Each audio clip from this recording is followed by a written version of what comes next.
Bismillahirrahmanirrahim. Assalamualaikum warahmatullahi wabarakatuh. Hari ini kita akan melakukan kuliah daring untuk mendengarkan paparan dari kelompok 3 untuk membacakan tugas dari buku Elton. Nah, karena itu saya minta saudari Salsabila untuk menjadi moderator perkuliahan ini hingga selesai. Waktu dan tempat saya persilahkan. Assalamualaikum warahmatullahi wabarakatuh. Waalaikumsalam. Pertama-tama marilah kita panjatkan puji dan syukur atas kehadirat Allah Subhanahu wa taala karena berkat rahmat dan karunia-Nya kita dapat hadir pada mata kuliah hari ini. Saya ucapkan terima kasih kepada dosen pengampu mata kuliah Pasar Modal dan Manajemen Keuangan, eh, Manajemen Portofolio, maaf, Profesor Dr. Dedi Takdir Syaifuddin, SEMSI, yang telah memberikan kesempatan kepada kelompok 3 untuk memaparkan materi tentang model keseimbangan di pasar modal. Sebelum itu, saya akan memperkenalkan diri terlebih dahulu. Perkenalkan, saya Salsabilah dengan NIM B1C1 24108 sebagai moderator yang akan memandu jalannya presentasi kelompok 3 pada hari ini. Baik, saya persilahkan kepada kelompok 3 untuk memaparkan materinya masing-masing. Baik, saya sebagai perwakilan dari kelompok 3 akan membacakan mengenai presentasi hari ini, yaitu model keseimbangan di pasar modal. Berikut adalah nama-nama kelompok saya, yaitu ada Nina Ana Ikrana, Ningrata Priliasaka, Reski Yuliana Putri, Nurul Askia Mekwo, Nurul Fatima, Nurul Fitri, Kurniawan Martandu, dan saya sendiri Trisabto Dewa Putra. Kita masuk ke latar belakang. Latar belakangnya, pasar modal berperan penting sebagai sarana pendanaan bagi perusahaan dan investasi bagi investor, di mana harga aset terbentuk melalui interaksi permintaan dan penawaran. Pertanyaan utama yang muncul adalah bagaimana menentukan harga aset serta imbal hasil yang wajar bagi investor. Untuk menjawabnya, lahirlah Capital Asset Pricing Model atau CAPM yang menjelaskan hubungan antara resiko sistematis dan return. Namun karena CAPM dibangun dengan asumsi ideal yang tidak sepenuhnya sesuai dengan kenyataan, para ekonom kemudian mengembangkan berbagai model non-standar yang lebih realistis. Rumusan masalah yang kami paparkan ada 6. Yang pertama ada konsep dasar model keseimbangan di pasar modal, CAPM. 2. Asumsi dasar dan derivasi CAPM. Yang ketiga ada hubungan resiko sistematis dan return.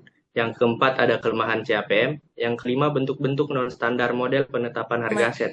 Yang keenam, relevansi model non-standar terhadap CAPM. Baik, kita masuk ke materinya, yaitu materi pertama ada konsep keseimbangan.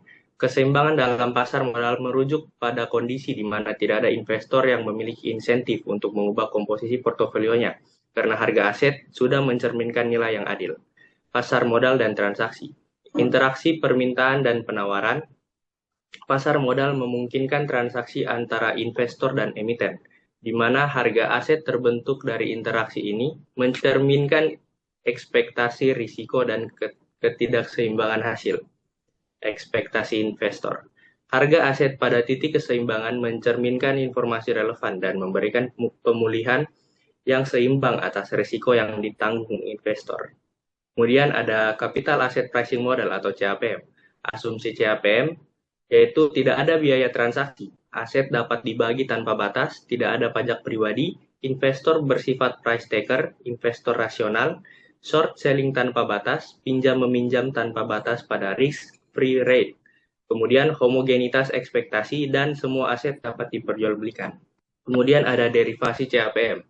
Derivasi intuisif CAPM, yaitu CAPM menunjukkan hubungan linier antara risiko sistematis dan imbal hasil yang diharapkan, membantu investor memilih portofolio yang efisien. Kemudian ada derivasi matematis CAPM. Secara matematis, CAPM diturunkan dari kondisi keseimbangan portofolio, di mana beta menentukan premi risiko suatu aset. Kemudian ada hubungan risiko sistematis dan return. Menurut CAPM, semakin besar risiko sistematis, maka semakin tinggi return yang diharapkan investor. Sama dengan risiko rendah, bisa jadi return-nya rendah. Risiko tinggi sama dengan return-nya yang tinggi. Kemudian ada kelemahan CAPM, yaitu ada 4. Yang pertama, asumsi tidak realistis. Yang kedua, tidak semua aset bisa diperdagangkan. Ketiga, investor tidak homogenitas. Yang keempat, anomali empiris seperti size effect, value versus growth, dan momentum. Selanjutnya ada bentuk non-standar model penetapan harga aset. Yang pertama ada larangan short selling, yang kedua ada keterbatasan peminjaman bebas risiko, yang ketiga pengaruh pajak pribadi, yang keempat aset yang tidak dapat diperdagangkan, yang kelima ekspektasi heterogen, yang keenam CAPM multiperiodik atau intertemporal CAPM. Kemudian ada relevansi model non-standar terhadap CAPM. CAPM menjadi dasar penting dalam teori harga aset, tetapi asumsi idealnya sering tidak sesuai dengan kenyataan.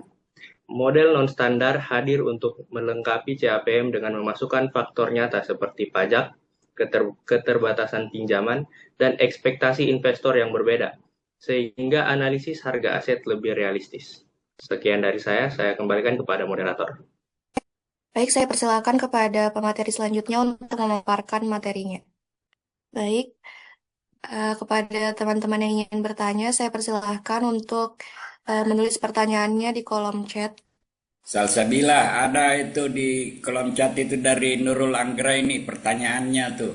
Baik, pertanyaan pertama dari Nurul Anggra ini, CAPM mengasumsikan bahwa investor hanya berfokus pada risiko dan return. Dalam praktik modern, faktor perilaku seringkali memengaruhi keputusan investasi. Jelaskan bagaimana pendekatan behavioral finance dapat menantang validasi asumsi CAPM. Pertanyaan kedua dari Nuraida Zahra, kenapa sih penting buat investor itu tahu hubungan antara risiko dan return? Kepada kelompok 3, saya persilakan untuk berdiskusi terlebih dahulu, dan kepada teman-teman yang masih ingin bertanya, silakan untuk tulis pertanyaannya di kolom chat. Baik, pertanyaan ketiga dari Siti Faridah, dalam CAPM semakin besar beta, semakin besar pula imbal hasil yang diharapkan. Tapi apakah hubungan ini selalu benar di semua kondisi pasar, misalnya saat krisis keuangan? Baik, cukup sekian presentasi dari kelompok 3. Mohon maaf bila ada kesalahan maupun kekurangan. Terima kasih atas perhatian teman-teman. Mari kita beri aplaus bagi kelompok 3. Dan saya serahkan kepada dosen pengampu untuk mengambil alih. Terima kasih Anda Salsabila sebagai moderator. Kita tepuk tangan, aplaus untuk memimpin perkuliahan ini. Dan kepada kelompok 3 kita juga beri aplaus. Ya, terima kasih atas PPT-nya. Nanti saya kira itu sekian dan terima kasih. Assalamualaikum warahmatullahi wabarakatuh.